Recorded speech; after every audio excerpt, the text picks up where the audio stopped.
Assalamualaikum warahmatullahi wabarakatuh. Alhamdulillah wassalatu wassalamu ala Rasulillah amma ba'du. Para shaimin dan shaimat rahimakumullah. Di antara rangkaian ibadah di bulan Ramadan adalah i'tikaf, yaitu menetap di dalam masjid mengharapkan ridha Allah Subhanahu wa taala dengan melakukan amalan-amalan ubudiyah. I'tikaf merupakan ibadah yang sangat dianjurkan di dalam Islam, sangat disukai oleh Rasulullah SAW.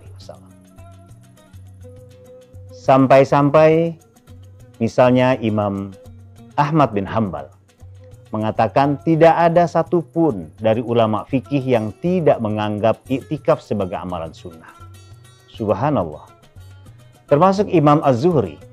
Sangat disayangkan bagi seorang muslim yang meninggalkan amalan i'tikaf ini. Padahal Rasulullah SAW tidak pernah beliau meninggalkan ibadah ini sampai akhir hayatnya. Allahu Akbar. Karena Rasulullah SAW ingin mengajarkan kepada kita umatnya sebuah perjalanan rohani. Bagaimana beliau merasakan kesejukan hati. Bagaimana beliau mampu melenyapkan gemerlapnya harta dunia dengan melakukan i'tikaf.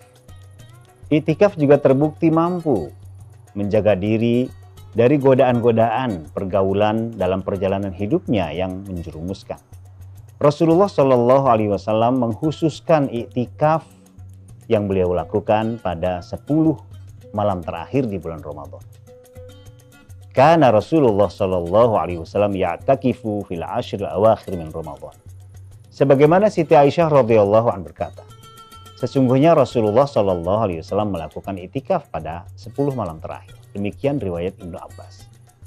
Sampai akhir hayatnya. Para shaimin dan shaimat rahimakumullah, apa yang harus dilakukan pada saat i'tikaf? Pertama, harus jadi perhatian. Hendaknya kita membersihkan niat kita. Luruskan niat kita, i'tikaf lillahi ta'ala. Yang kedua tentunya kita berupaya untuk melakukan membersihkan pakaian dan tempat ibadah kita.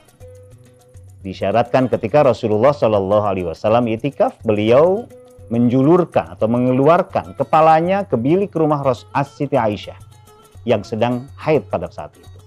Kemudian Siti Aisyah membereskan dan merapikan rambut Rasulullah SAW. Subhanallah. Dan yang ketiga yang harus jadi perhatian kita pada saat i'tikaf, kita dianjurkan untuk melakukan amalan-amalan taqarrub ilallah. Misalnya wirid, tentu kita bisa membaca buku-buku hadis, membaca buku-buku tafsir, baik berbahasa Arab maupun terjemahannya, dan banyak sekali pekerjaan-pekerjaan amalan-amalan yang positif yang bisa kita lakukan. Tentunya kita juga memperbanyak doa. Allahumma innaka afuun tuhibbul afwa fa'fu anni. Para shaimin dan shaimat rahimakumullah. Ada dua hal yang harus jadi perhatian kita juga yang harus kita hindari. Pertama, jangan sampai i'tikaf dijadikan sebagai kegiatan kangen-kangenan ketemu dengan teman-teman. Bisa saja hal itu membuat gaduh suasana yang sangat hening pada saat saudara-saudara kita sedang melakukan i'tikaf seperti kita di dalam masjid tersebut.